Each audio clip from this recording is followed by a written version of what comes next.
Welcome to the War Archive, where wars become stories.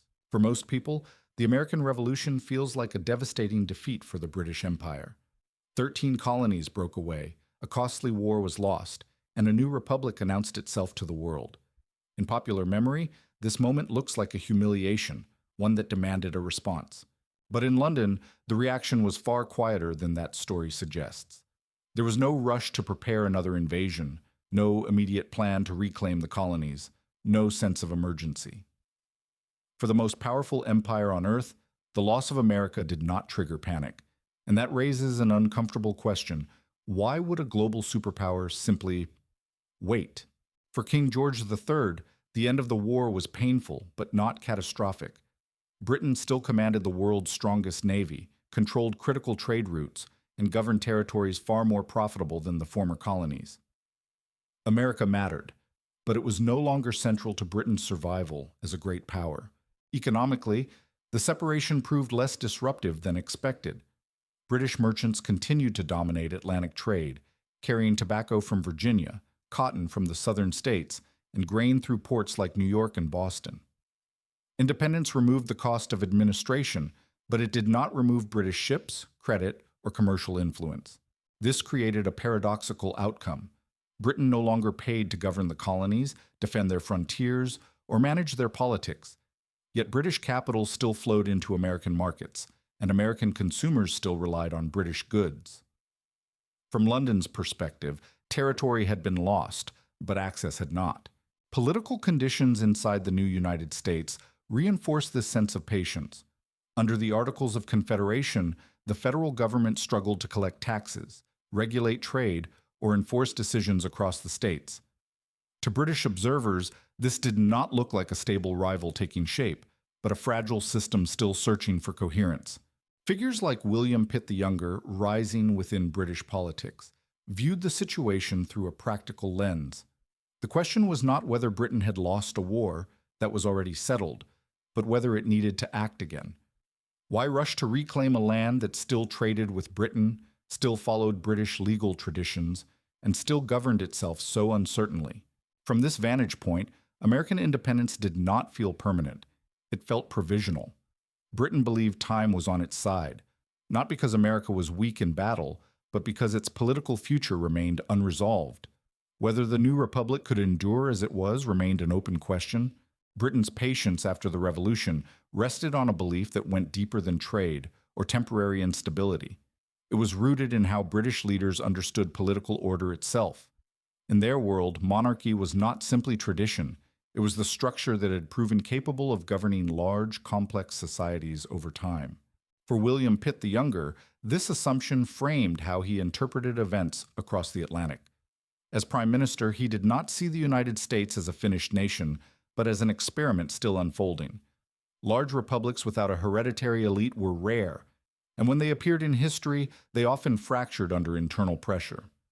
From that perspective, the American system looked provisional rather than permanent. Early American politics seemed to confirm this view. Public disputes between states, disagreements over debt, and competing visions of national authority played out openly. Newspapers reported instability rather than cohesion. To observers in London, these were not growing pains on the road to strength, but warning signs of a structure stretched too thin. There was also a cultural calculation at work. Despite independence, Americans continued to speak English, follow English legal traditions, and trade primarily with British merchants. Churches, courts, and commercial norms still reflected British models. The break appeared political, not civilizational, and political breaks, Britain believed, could be reversed. This led to a quiet expectation about the future. If Republican government failed to deliver order or prosperity, Americans would eventually look for alternatives. And without an indigenous monarchy or nobility, any search for legitimacy would inevitably point outward. Britain did not need to impose itself by force if circumstances might invite its return. Britain's own past reinforced this logic. The memory of the 17th century republic, brief, turbulent, and ultimately reversed, remained part of political consciousness. Revolution, in British experience, did not always lead forward. Sometimes it circled back. Under these assumptions, restraint made sense. Reconquest would have required enormous cost for an outcome Britain believed time might produce on its own. As long as the American Republic appeared uncertain, Britain saw no reason to act. The real question in London's mind was not whether the United States had broken away, but whether it could hold itself together long enough to stay that way. Britain's expectation that the American experiment might undo itself was reinforced by how incomplete the separation still appeared in practice. Independence had transferred sovereignty, but it had not erased the structures that bound the two societies together. From London, the United States looked less like a foreign power and more like a familiar system running under new management. British law continued to shape American courts, contracts, and property rights. British credit underwrote American commerce, and British ships remained a constant presence in American ports. Tobacco from Virginia, cotton from the southern states, and grain from the mid-Atlantic flowed across the ocean much as they had before the war. The empire had lost authority, but it had not lost influence. This continuity mattered because it suggested reversibility. A nation that still relied on British trade, British finance, and British legal norms did not appear permanently detached. The absence of an American aristocracy or royal house only sharpened that perception. If Republican government faltered, there were few domestic institutions capable of replacing it with something equally legitimate. The weakness of the federal government made this vulnerability visible. Under the Articles of Confederation, Congress could request money but not compel it, negotiate treaties but struggle to enforce them. States pursued their own policies, often at odds with one another. From Britain's perspective, this was not the profile of a state ready to challenge an empire. The adoption of the Constitution altered this picture, but not decisively. A stronger central government promised stability, yet the very act of rewriting the system signaled that the original framework had failed. To British observers, reform confirmed fragility rather than dispelling it. The United States appeared to be correcting itself, but whether that correction would hold remained uncertain. By the time American institutions began to solidify, Britain's attention was already being pulled away. Events unfolding on the European continent were about to demand far more urgency than the internal evolution of a distant republic. Even if the United States succeeded, Britain was losing the freedom to respond. As Europe moved toward revolution and war, the American question slipped from the center of British strategic thinking. It was no longer whether the United States could stand on its own, but whether Britain could afford to devote attention to it at all. That shift would soon define the limits of Britain's choices. The French Revolution forced Britain to confront a threat far more immediate than the uncertain future of the United States. What began in Paris in 1789 quickly escalated into a continental upheaval that threatened to upend the balance of power Britain depended on for its own security. A hostile power dominating Europe or controlling the Channel coast posed a danger that could not be managed at a distance. For William Pitt the Younger, this crisis reordered every priority. Britain's survival depended on naval supremacy, access to credit, and the ability to sustain long coalitions against France. Resources that might once have been available for distant ventures were now absorbed by fleets, armies, and subsidies flowing into Europe. The empire's attention narrowed, not by choice, but by necessity. In this context, the United States became a secondary concern. Whatever instability existed across the Atlantic did not threaten Britain in the way revolutionary France did. A weak or divided America was preferable to opening another front that would stretch Britain's already strained resources. Avoiding escalation with the United States became a strategic preference, even as tensions grew. Those tensions emerged most clearly at sea. Britain's navy required experienced sailors to maintain its blockade of France, and manpower shortages became acute. Impressment, seizing sailors from merchant vessels, was driven by wartime pressure rather than hostility toward the United States. British officers prioritized keeping ships operational, even at the cost of diplomatic friction. From London's perspective, this was a calculated gamble. Offending the United States carried risks, but losing naval superiority carried existential ones. Britain chose to endure American protests rather than weaken the fleet that protected the home islands and sustain the war effort. The decision reflected priorities shaped by survival, not by any desire to revisit the American Revolution. As these pressures accumulated, relations deteriorated. American leaders interpreted British actions as violations of sovereignty, while Britain viewed them as unavoidable measures imposed by war. When conflict finally erupted in 1812, it was not the product of renewed imperial ambition, but of competing necessities colliding during a global struggle Britain could not step away from. The War of 1812 reopened the American question under the most constrained conditions Britain had ever faced. It was the last moment when force could plausibly change outcomes in North America, but it was also the moment when Britain was least able to pursue anything beyond the essentials. The war did not begin as a plan in London. It arrived as a consequence of pressures Britain had already accepted elsewhere. By 1812, Britain was still fighting for survival against Napoleon Bonaparte.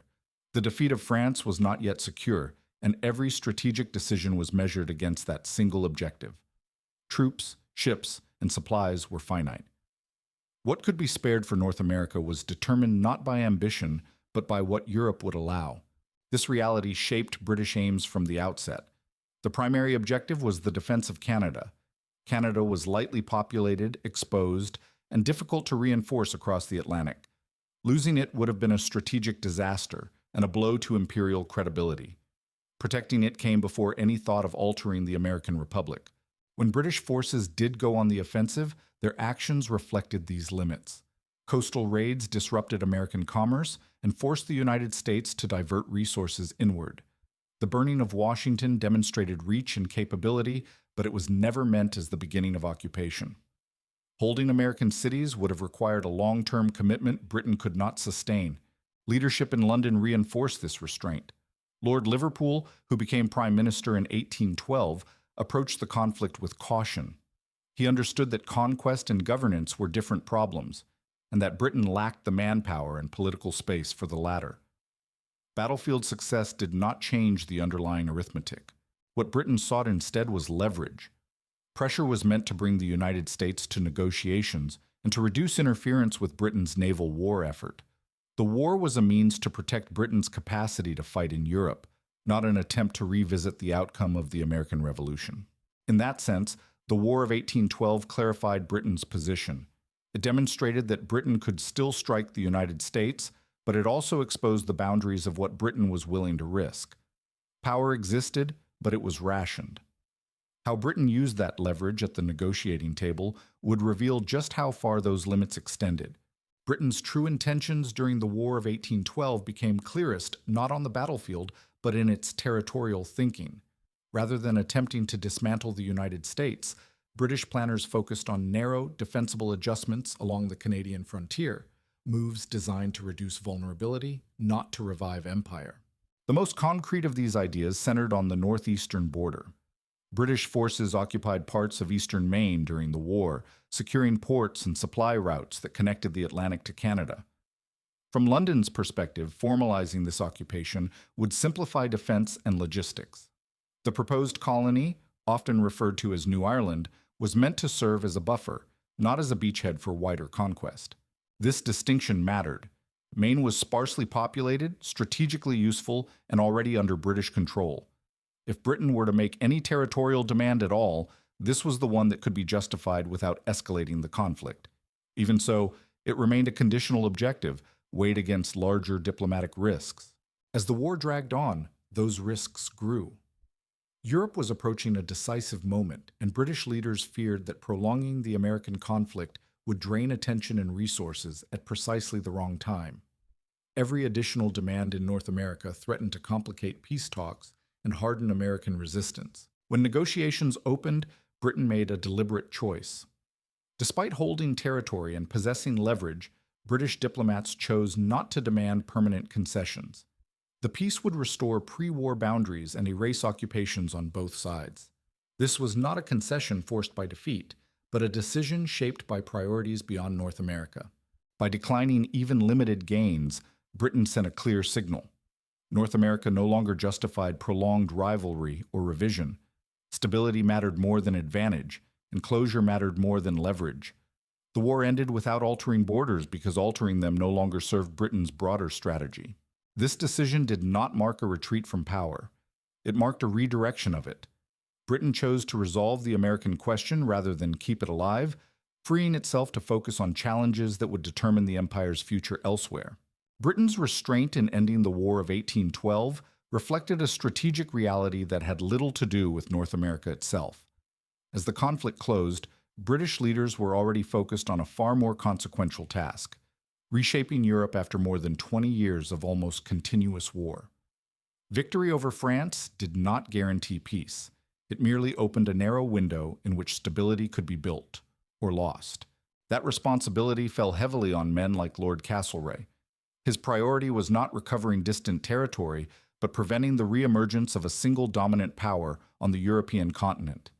Achieving that goal required credibility, cooperation, and restraint. Britain needed allies to trust its intentions, not fear its ambitions. Pressing territorial demands against the United States would have undermined that effort. A renewed conflict across the Atlantic risked draining resources, distracting attention, and complicating diplomacy at precisely the moment Britain needed to guide the post-war settlement.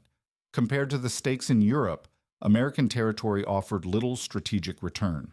There was also a calculation about the future relationship between the two countries. A resentful United States, forced to concede land under pressure, would become a long-term rival. A United States allowed to exit the war intact could become something else entirely: a trading partner, a neutral power, or at least a state with no immediate reason to challenge British interests. This logic explains why Britain treated the War of 1812 as a conflict to be concluded, not exploited. Ending the war cleanly preserved British freedom of action where it mattered most. The empire had learned that power was not measured only by what could be taken, but by what could be secured and sustained over time. By choosing Europe over America, Britain effectively closed the American chapter.